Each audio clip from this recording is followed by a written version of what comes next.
بسم اللہ الرحمن الرحیم۔ محترم ناظرین و سامعین، آج میری گفتگو کا عنوان ہے میت کو دفن کرنے کا طریقہ۔ میں مناسب چاہتا ہوں کہ دفن کرنے سے پہلے جو کچھ باتیں میت سے متعلق ہے اسے عرض کروں۔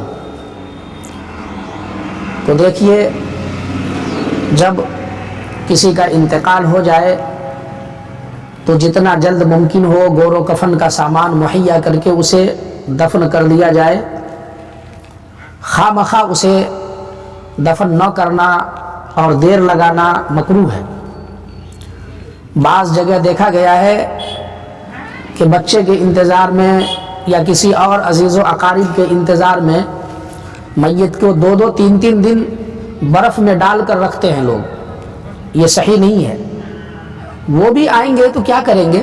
زیادہ سے زیادہ جنازہ میں شریک ہو جائیں گے۔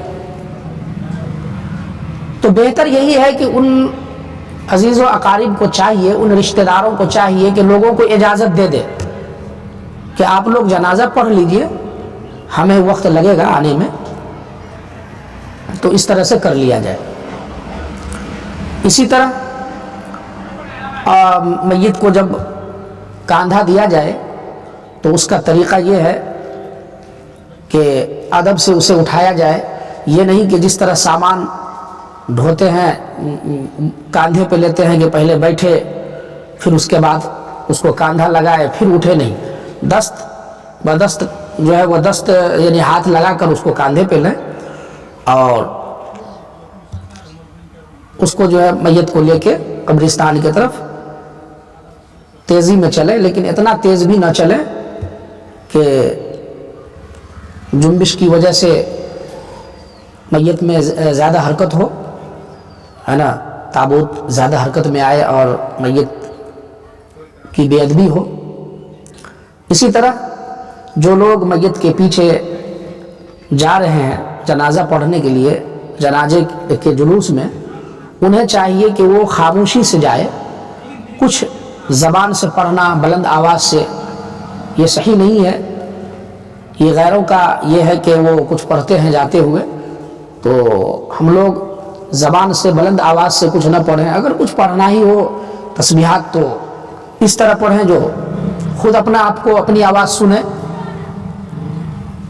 اور میت کے ساتھ پیچھے چلیں اور پیدل چلیں۔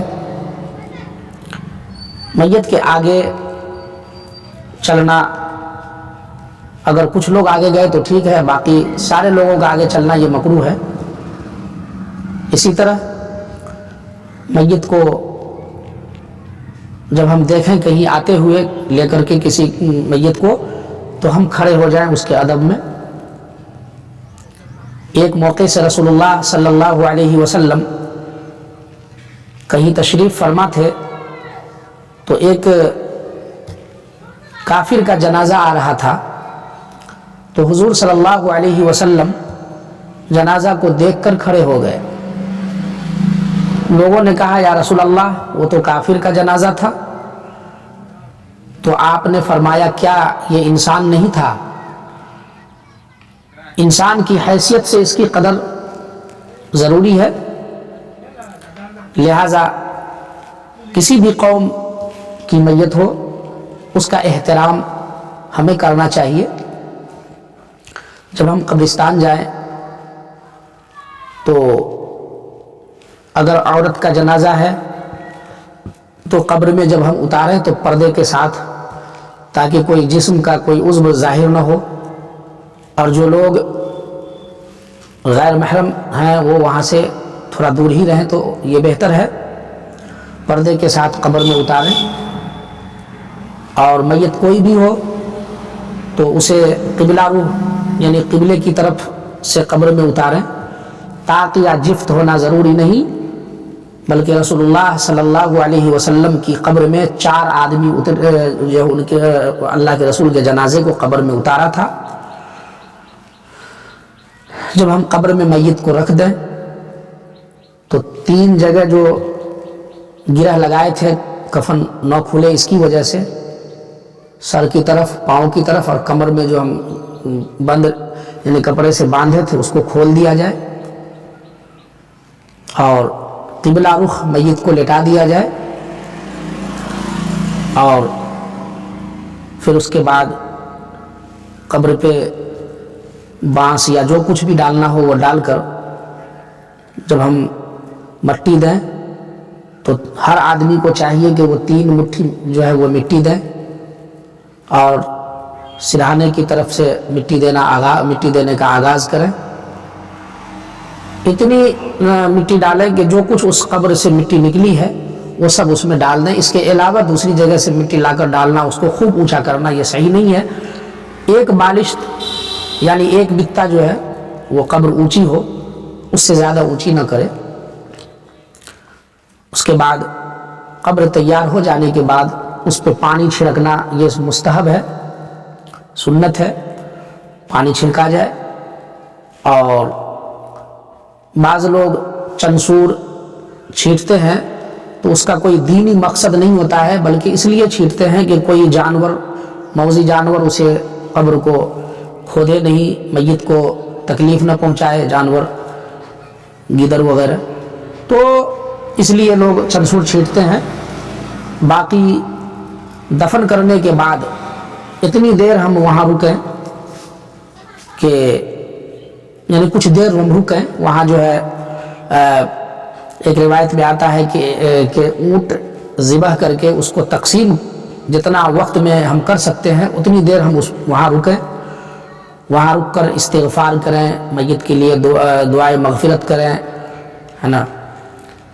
پھر وہاں سے ہم آئیں۔ تو یہ چند چیزیں تھیں۔ بعض لوگ میت کے قبر میں عہد نامہ، شجرہ وغیرہ ڈالتے ہیں، تو یہ صحیح نہیں ہے، اس لیے کہ میت کے گلنے یا سڑنے کے بعد جو کیڑے وغیرہ اس میں آتے ہیں تو وہ اس کتاب کو چاٹیں گے، یا وجہ جو بھی ہو، لیکن یہ چیزیں نہیں رکھنی چاہیے۔ ہاں اگر چاہے کوئی اپنے پیر کا رومال یا کعبہ کا غلاف وغیرہ رکھنا تو رکھ سکتے ہیں، لیکن قرآن شریف یا عہد نامہ وغیرہ یا شجرہ وغیرہ یہ سب رکھنا یہ صحیح نہیں ہے۔ اسی طرح قبر جب تیار ہو جائے تو بعض لوگ یہ دیکھتے ہیں کہ جنازہ پڑھے اور وہاں سے نکل گئے، ایسا نہیں کرنا چاہیے۔ ہم نے جب جنازہ پڑھا ہے اور اس کے آخری جلوس میں شریک ہوئے ہیں، آخری آج ہم اس کو رخصت کر رہے ہیں، تو ہمیں قبرستان بھی جانا چاہیے، مٹی بھی دینی چاہیے، پہلے نہیں۔ ہاں اگر کوئی مجبوری ہے تو کوئی بات نہیں، بلا مجبوری بھی اگر کوئی نکل جائے وہاں سے جنازہ پڑھ کے تو بھی کوئی گناہ کی بات نہیں ہے، لیکن بہتر یہی ہے کہ مٹی دے کر تب آئے۔ بعض لوگ گلاب کا پانی قبر میں چھڑکتے ہیں یا عطر وغیرہ قبر میں چھڑکتے ہیں، تو یہ ایسا نہیں کرنا چاہیے، یہ سب فضول ہے۔ اسی طریقے سے عطر کا لگانا اس جگہ میت کو لگائیں جو عضو نماز میں جو ہے زمین سے ٹچ ہوتا ہے، جیسے دونوں ہاتھ کے ہتھیلی اور پیشانی، گھٹنا، پاؤں وغیرہ پہ جو ہے اس پہ جو ہے سو عطر لگا سکتے ہیں۔ مرد ہو تو داڑھی پہ بھی عطر لگا سکتے ہیں۔ اس کے علاوہ کفن پہ عطر لگانا یہ جہالت ہے۔ بعض لوگ اس قدر کفن پہ عطر چھینٹ دیتے ہیں کہ کپڑا بھی خراب ہو جاتا ہے، داغ لگ جاتا ہے۔ اس طرح سے نہیں کرنا چاہیے۔ اللہ تعالی ہم سب کو سنت پر عمل کرنے والا بنائے، آمین یا رب العالمین، وما علینا الا البلاغ۔